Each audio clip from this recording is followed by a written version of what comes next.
Hello friends, welcome to our YouTube channel Oracle engineering classes. आज हम अपने SOM के थर्ड लेक्चर यानी कि हुक्स लॉ को लेकर आए हैं। इस वीडियो में हम हुक्स लॉ के बारे में स्टडी करेंगे।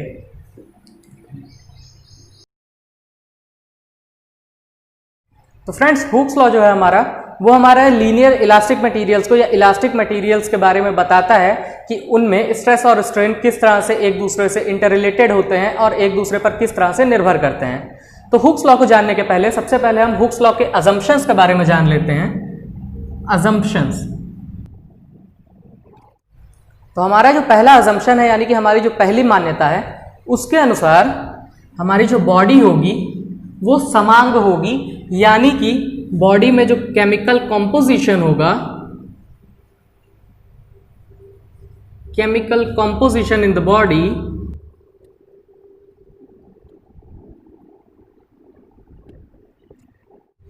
Chemical composition is constant through out the body, यानी कि पूरी बॉडी में जो केमिकल कॉम्पोजिशन है वो कांस्टेंट होगा। और अगर केमिकल कॉम्पोजिशन कांस्टेंट होगा तो हम ये जानते हैं कि बॉडी हमारी जो है उसके सारे पार्टिकल्स लोड लगने पर सेम तरह से बिहेव करेंगे। यानी कि अगर कॉम्पोजिशन बदल जाता है, यानी कि एक भाग बॉडी का आयरन से बना हुआ है या दूसरा भाग मैग्नीशियम से बना हुआ है, या इसी तरह से केमिकल कॉम्पोजिशन अलग अलग सेक्शंस पर अलग अलग हैं, तो लोड लगाने पर उनका बिहेवियर भी अलग अलग होगा, क्योंकि सारे मटेरियल्स के जो बिहेवियर्स होते हैं वो अलग अलग होते हैं, यानी कि मैकेनिकल प्रॉपर्टीज अलग अलग होती हैं।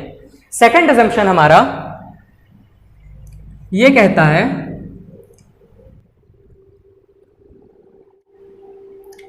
There is no change in temperature, यानी कि लोडिंग करते समय जो टेम्परेचर है वो सेम है। लोडिंग के टाइम पर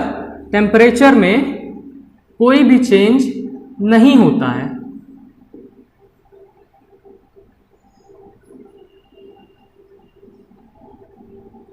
अब इस असम्पशन का क्या कारण है? हम ये जानते हैं कि अगर टेम्परेचर चेंज होता है तो बॉडी के अंदर थर्मल एक्सपेंशन या फिर कॉन्ट्रैक्शन होता है, यानी कि टेम्परेचर बढ़ाने पर बॉडी एक्सपैंड कर सकती है, टेम्परेचर घटने पर बॉडी में श्रिंक किया जा सकता है, जिसके कारण हमारा जो स्ट्रेन की वैल्यू होगी, यानी कि उसकी लंबाई में जो वृद्धि हम लोड के कारण निकालना चाह रहे हैं, वो लोड के कारण ना निकलकर जो टेम्परेचर वेरिएशन के कारण लेंथ में चेंज होगा वो भी हमें मिल जाएगा। इसलिए हम ये मानते हैं कि ड्यूरिंग द लोडिंग टेम्परेचर में कोई भी चेंज नहीं होगा।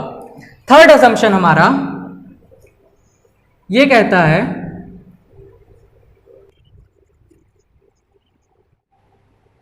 कि बॉडी में कहीं पर भी स्ट्रेस कंसंट्रेशन नहीं होगा। अब स्ट्रेस कंसंट्रेशन क्या है, इसको जानने के लिए हम पहले एक बॉडी मान लेते हैं।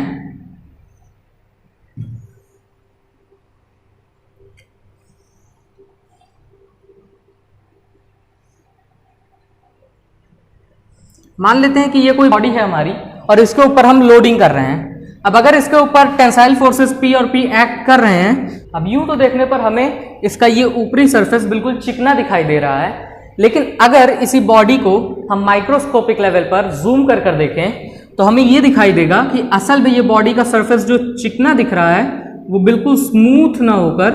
कुछ इस तरह से टेढ़ा मेढ़ा गया हुआ है। ये दोनों ही सरफेस अगर इसी तरह से टेढ़े मेढ़े हों तो हम ये देखेंगे कि असल में इस बॉडी पर जो स्ट्रेस डेवलप हो रहा है, हमें स्ट्रेस की डेफिनेशन से पता है कि स्ट्रेस जो होता है sigma equals F by A, यानी कि अप्लाइड फोर्स अपॉन एरिया के बराबर होता है। लेकिन अगर इस बॉडी का सरफेस टेढ़ा मेढ़ा है तो हम ये देखेंगे जैसे कि हमारा ये एरिया और ये एरिया मान लेते हैं कि काफ़ी कम हो गया है, इसी तरह से ये एरिया और ये एरिया जो कि बहुत ज़्यादा है, यानी कि एरियाज में चेंजेस आ रहे हैं। अगर इस एरिया को, यहाँ के क्रॉस सेक्शनल एरिया को हम A1 और यहाँ के क्रॉस सेक्शनल एरिया को A2 बोल लें तो हम ये देखेंगे कि एक्चुअली A1 जो है वो A2 से बड़ा है, और जहां पर A1 घट जाएगा, यानी कि एरिया जहां पर घट जाएगा वहां पर स्ट्रेस की वैल्यू बढ़ जाएगी, और जैसे ही स्ट्रेस की वैल्यू बढ़ेगी तो यहां से बॉडी के फेल होने के चांसेस बढ़ जाएंगे। तो जिस जगह पर एरिया घट जाता है और उसके कारण स्ट्रेस बढ़ जाता है, इस फिनोमिना को, इस जगह को हम बोलते हैं स्ट्रेस कॉन्सेंट्रेशन। तो हम ये मानते हैं इस अजम्पशन के आधार पर कि बॉडी जो है हमारे उसका सरफेस बिल्कुल स्मूथ है, यानी कि उसके ऊपर कहीं पर भी इस तरह के ऊंचे नीचे गड्ढे नहीं बने हुए हैं, यानी कि कहीं पर भी स्ट्रेस का कंसंट्रेशन नहीं होगा। यानी कि हम ये लिख सकते हैं कि there is no stress concentration and the surface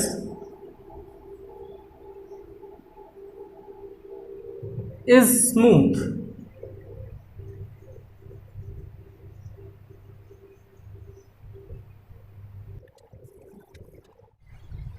अब हमारा जो फोर्थ अजम्पशन है वो ये कहता है कि हमारी जो बॉडी है वो डिफॉर्मेबल होनी चाहिए, यानी कि बॉडी जिस पर लोड लग रहा है वो डिफॉर्मेबल है।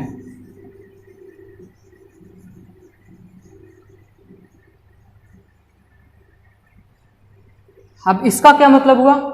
मतलब ये कि जिस भी बॉडी पर हम लोड लगा रहे हैं उसको अगर हुक्स लॉ को फॉलो कर रहा है तो वो डिफॉर्मेबल होनी चाहिए, यानी कि हुक्स लॉ रिजिड बॉडी के लिए अप्लाई नहीं होता है, यानी कि रिजिड बॉडीज के लिए हुक्स लॉ उसके अंदर स्ट्रेस और स्ट्रेन के बीच में जो रिलेशन है उसको एक्सप्लेन नहीं कर सकता है। यानी हुक्स लॉ जो है हमारा वो हमारा केवल लीनियर इलास्टिक बॉडीज के लिए अप्लाई होता है। तो अभी हमने जो सारे अजम्पशन पढ़े यहां पर, अगर ये सारे के सारे अजम्पशन फॉलो होते हैं तो एक बॉडी के लिए हुक्स लॉ के अनुसार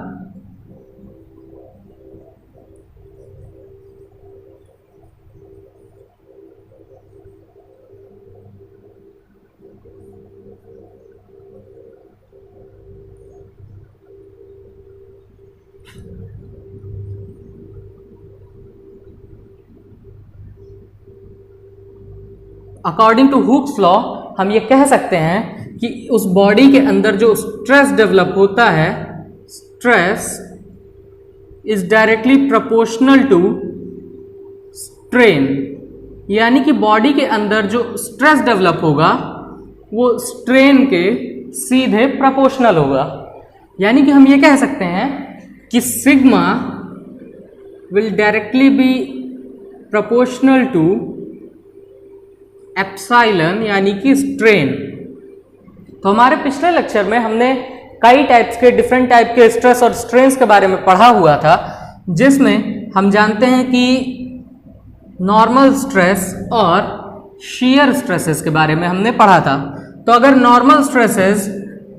अपने नॉर्मल स्ट्रेन एप्सिलॉन n के प्रोपोर्शनल हों और शीयर स्ट्रेसेस अपने स्ट्रेन यानी कि फाई के प्रोपोर्शनल हों, तो हम ये कह सकते हैं कि जब प्रोपोर्शनैलिटी का साइन हटता है तो यहाँ पर एक कांस्टेंट आता है। तो यहाँ पर हमारा sigma n equals E into epsilon n हो जाएगा, और इसी तरह से यहाँ पर ये tau is proportional is equal to G into phi हो जाएगा। अब ये हमारा जो E है यहाँ पर, वेयर E इक्वल्स, E को हम बोलते हैं मॉड्यूलस ऑफ इलास्टिसिटी।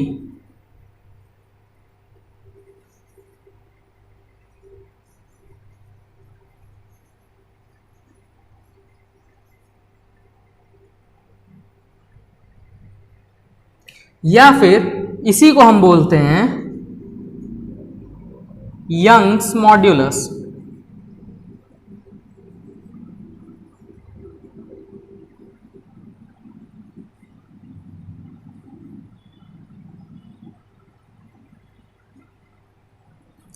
ठीक इसी तरह से शीयर स्ट्रेस के केस में जो हमारा G मिलता है, इस G को हम बोलते हैं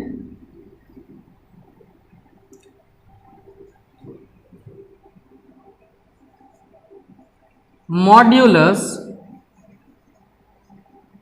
ऑफ रिजिडिटी।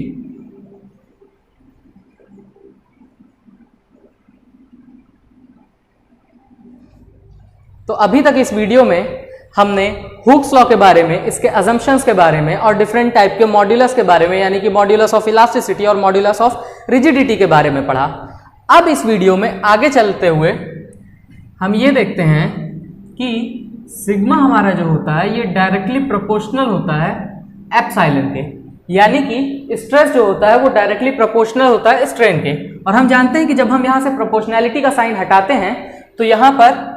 एक कांस्टेंट आता है, यानी कि मॉड्यूलस ऑफ इलास्टिसिटी आता है। यानी कि हम इसको कुछ इस तरह से लिख सकते हैं कि sigma equals E into epsilon. अब अगर इस इक्वेशन की हम किसी स्ट्रेट लाइन की इक्वेशन यानी कि y equals mx plus c से तुलना कराएं, यानी कि इन दोनों इक्वेशंस का अगर हम कंपैरिजन कराते हैं तो हम क्या देखते हैं कि किसी स्ट्रेट लाइन की इक्वेशन के लिए,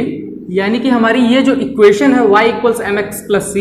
ये बताती है एक स्ट्रेट लाइन के बारे में। अगर ये एक्सिस y एक्सिस हो और ये एक्सिस x एक्सिस हो तो ये equation mx y equals mx plus c हमें एक रेखा के बारे में बताती है जो ओरिजिन से y एक्सिस पर c इंटरसेक्शन काटते हुए m स्लोप पर झुकी हुई है, और इसकी इक्वेशन आती है y equals mx plus c।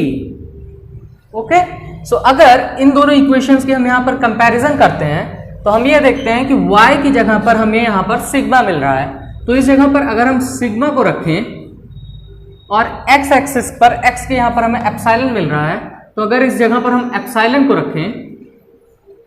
और c यानी कि जो इंटरसेक्शन है हमारा, वो इस इक्वेशन में हमारे पास नहीं आता है, हमारे पास कोई इंटरसेक्शन नहीं है, तो हमारे लिए ये लाइन जो होगी ये किसी इंटरसेक्शन c से न जाकर डायरेक्टली ओरिजिन से जाएगी, यानी कि ये लाइन हमारी sigma equals E into epsilon ये ओरिजिन से कुछ इस तरह से जाएगी, सिग्मा इक्वल्स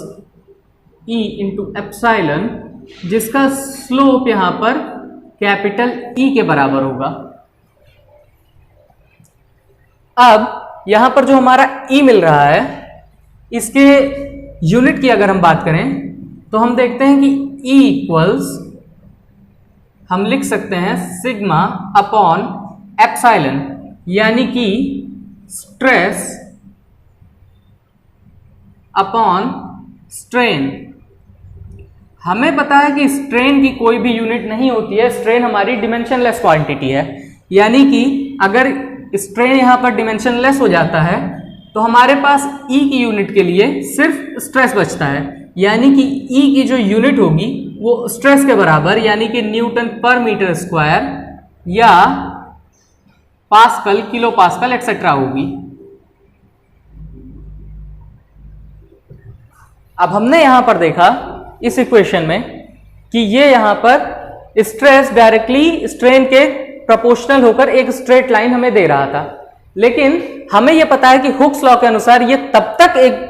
स्ट्रेस स्ट्रेन के प्रोपोर्शनल होगा जब तक कि ये लीनियरली इलास्टिक मटेरियल है, यानी कि इलास्टिक की तरह बिहेव करता है, यानी कि लोड हटाने पर स्ट्रेन जो डेवलप हुआ था वो खत्म हो जाता है। यानी कि किसी भी पदार्थ की एक मैक्सिमम पॉइंट होगा जहां तक वो हुक्स लॉ को मानेगा, यानी कि हुक्स लॉ को फॉलो करेगा। अब वो मैक्सिमम स्ट्रेस जहां तक कोई पदार्थ, कोई मटेरियल हुक्स लॉ को फॉलो करता है, उस मैक्सिमम पॉइंट को हम बोलते हैं लिमिट ऑफ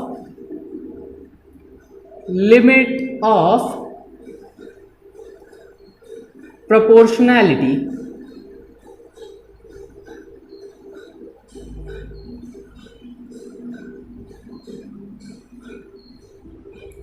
अब ये जो लिमिट ऑफ प्रोपोर्शनैलिटी है हमारा, ये किसी पदार्थ के लिए हमें वो मैक्सिमम स्ट्रेस की पॉइंट की वैल्यू की बात करता है, यानी कि उस मैक्सिमम स्ट्रेस की बात करता है जहां तक कोई भी पदार्थ हुक्स लॉ को फॉलो करता है, यानी कि जहां तक उस पर स्ट्रेस जनरेट करने पर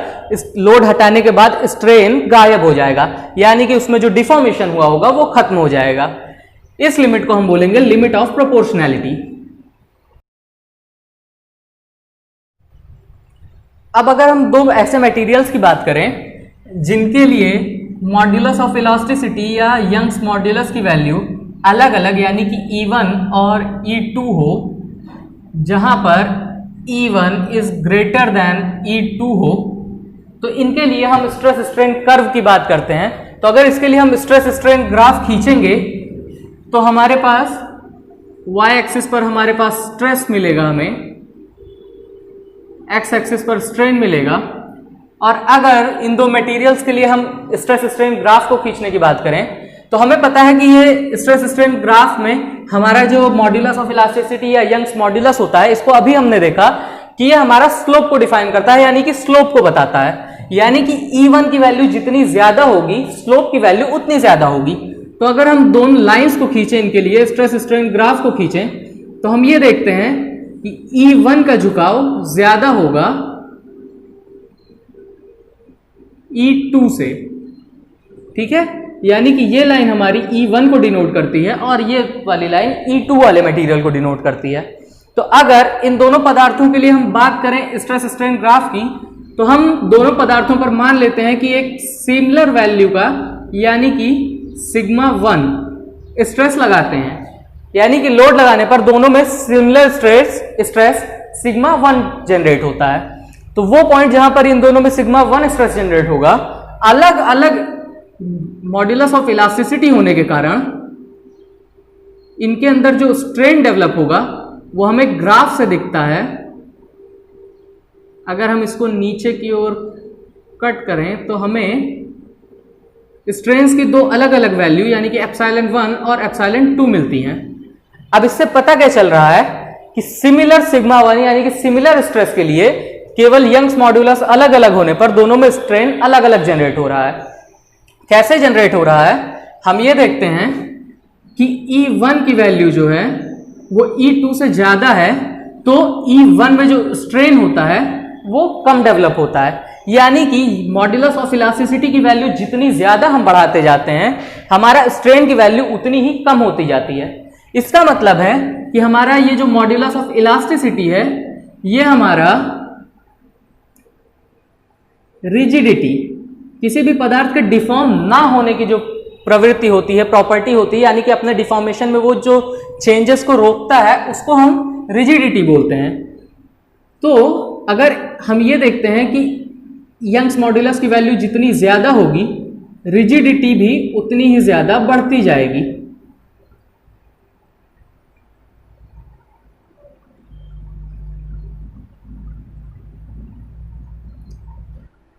और ये जो हमारी रिजिडिटी है, ये हमारी स्टिफनेस को शो करती है, यानी कि स्टिफनेस को बताती है। स्टिफनेस हमारी एक प्रॉपर्टी है जिसके बारे में अभी हम आगे डिटेल में पढ़ेंगे। इलास्टिसिटी, स्टिफनेस, ये सारी अलग अलग प्रॉपर्टीज हैं किसी मटेरियल्स की, इसके बारे में हम आगे बढ़ेंगे। लेकिन हमें इतना पता है कि रिजिडिटी जो होती है ये स्टिफनेस को मेजर करती है, यानी कि हमें यह पता चलता है कि यंग्स मॉड्यूलस ऑफ इलास्टिसिटी हमारा स्टिफनेस के बारे में बताता है कि किसी पदार्थ की स्टिफनेस क्या है।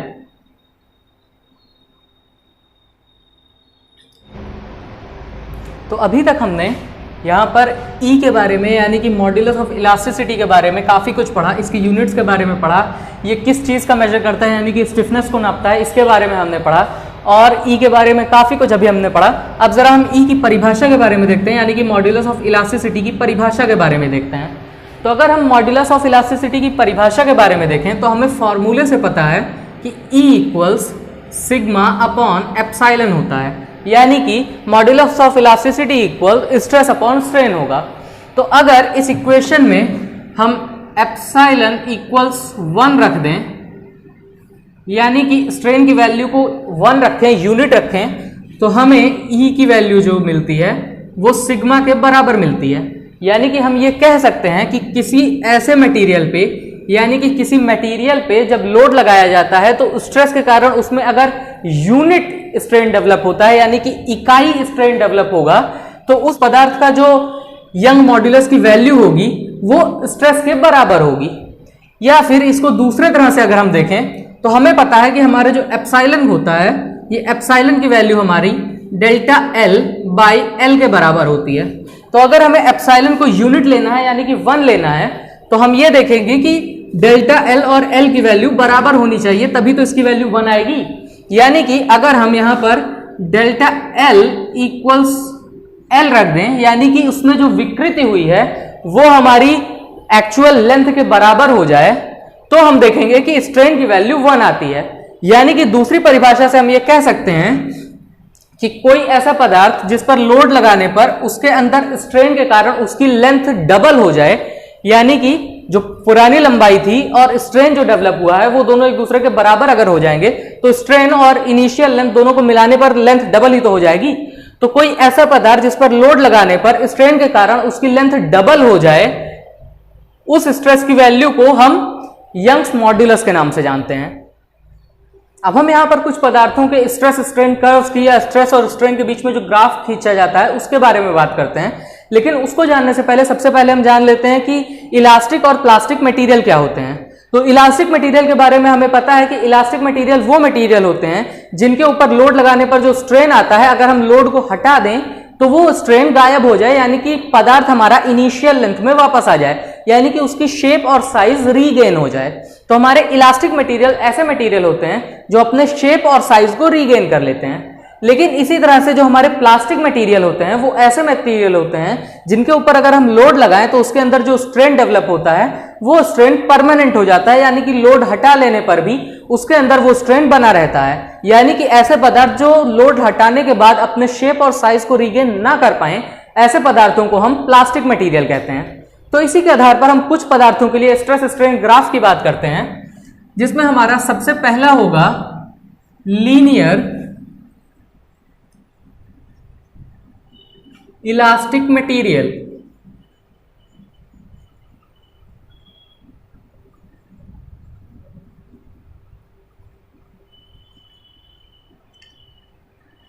अब नाम से ही हमें पता चल रहा है कि हमारा जो लीनियर इलास्टिक मटेरियल है ये लीनियरली इलास्टिक बिहेव करता है, यानी कि इसके बीच में जो स्ट्रेस और स्ट्रेन का ग्राफ होगा वो हुक्स लॉ को हमेशा ही फॉलो करेगा। यानी कि अगर हम यहां पर स्ट्रेस लें और यहां पर स्ट्रेन लें तो लीनियर इलास्टिक मटेरियल के लिए हमेशा ये ग्राफ एक स्ट्रेट लाइन को शो करेगा। इसी तरह से अगर हम सेकंड मटेरियल हमारे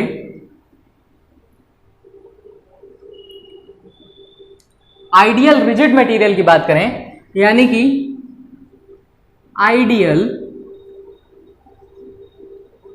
रिजिड मटेरियल,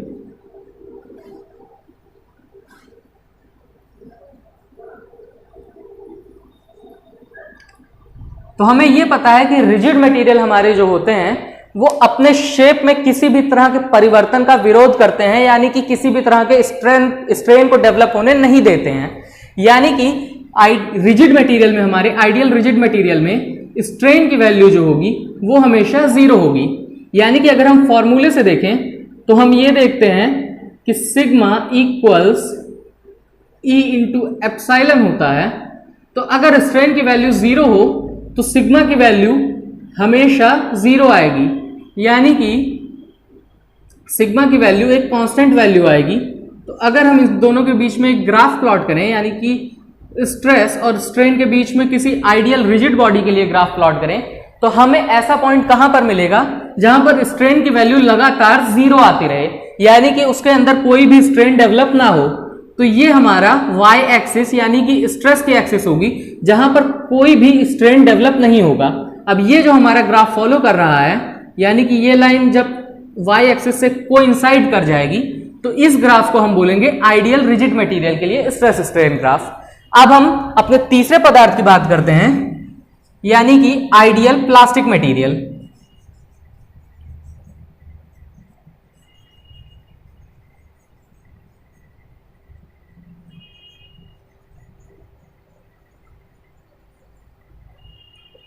अब हमारे जो आइडियल प्लास्टिक मटेरियल हैं ये आइडियली प्लास्टिक की तरह बिहेव करते हैं, यानी कि इसमें जितना भी चाहे जितना स्ट्रेस लगाएं इसमें स्ट्रेन कॉन्टिन्यूअसली होता जाएगा, चाहे स्ट्रेस की वैल्यू कितनी भी माइनर हो, जैसा कि हमारा आइडियल फ्लूइड्स के केस में होता है। नॉर्मल फ्लूइड्स के केस में उसके अंदर विस्कोसिटी होती है जिसके कारण वो थोड़ा सा रेजिस्ट करते हैं, लेकिन आइडियल फ्लूइड की अगर हम बात करें तो हमें पता है फ्लूइड्स ऐसे पदार्थ होते हैं जिनके ऊपर चाहे जितना कम से कम स्ट्रेस लगाने पर भी लगातार कॉन्टिन्यूअसली स्ट्रेन होता रहता है। तो आइडियल प्लास्टिक मटेरियल के लिए अगर हम स्ट्रेस स्ट्रेन ग्राफ को प्लॉट करते हैं तो हम देखते हैं कि स्ट्रेस और स्ट्रेन के बीच में जो ग्राफ बनता है, ऐसी कौन सी लाइन होगी जहां पर स्ट्रेन की वैल्यू लगातार एक कांस्टेंट आती रहे, भले ही सिग्मा जीरो हो, यानी कि स्ट्रेस जीरो हो। तो आइडियल प्लास्टिक मटेरियल के लिए ये एक्सिस हमारी एक्स एक्सिस होगी, यानी कि ये लाइन हमारी एक्स एक्सिस से कोइंसाइड करेगी। ये ग्राफ जो हमारा होगा ये किसी आइडियल प्लास्टिक मटेरियल को शो करेगा।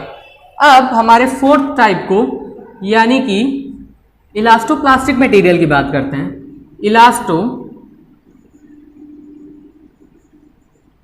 प्लास्टिक मटेरियल,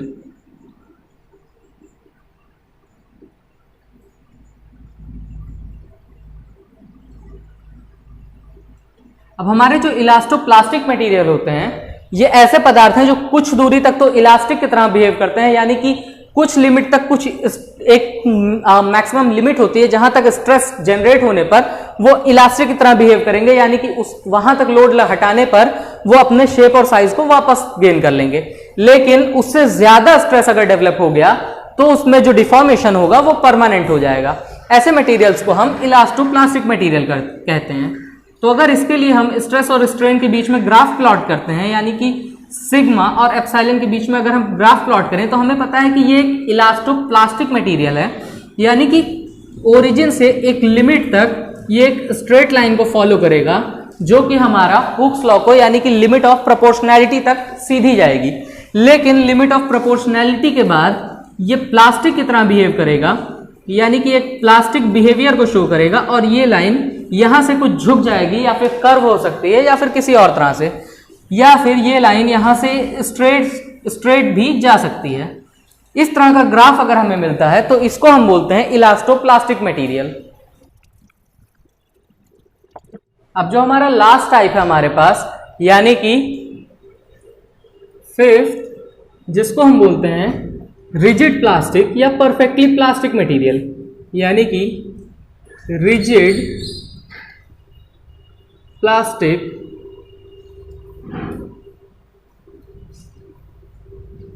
या फिर परफेक्टली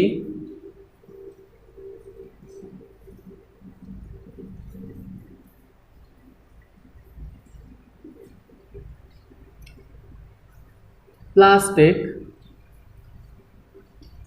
मटेरियल्स। अब जैसा कि हमें नाम से पता चल रहा है कि ये रिजिड प्लास्टिक मटेरियल है, यानी कि ये कुछ टाइम तक तो रिजिड की तरह बिहेव करेगा, यानी कि रिजिड बिहेवियर को शो करेगा, लेकिन उसके बाद उससे ज्यादा स्ट्रेन डेवलप होने पर ये प्लास्टिक बिहेव करना शुरू कर देगा। तो इसके लिए अगर हम स्ट्रेस और स्ट्रेन के बीच में ग्राफ प्लॉट करें तो ये हमारा स्ट्रेस और ये हमारी स्ट्रेन की एक्सिस हो जाएगी। तो हम देखेंगे कि कुछ दूर तक ये रिजिड, आइडियली रिजिड बिहेव करेगा, यानी कि ये लाइन वाई एक्सिस पर कोइंसाइड करेगी, और उसके बाद मान लेते हैं कि ये वैल्यू सिग्मा 1 है। यहां से इससे ज्यादा अगर हम स्ट्रेस की वैल्यू को बढ़ा दें तो ये प्लास्टिक बिहेव करेगा और ये लाइन स्ट्रेट इस तरह से बढ़ जाएगी। इस तरह का अगर कोई ग्राफ हमारा प्लॉट होता है तो हम इसको रिजिड प्लास्टिक मटेरियल या फिर परफेक्टली प्लास्टिक मटेरियल के रूप में कहते हैं।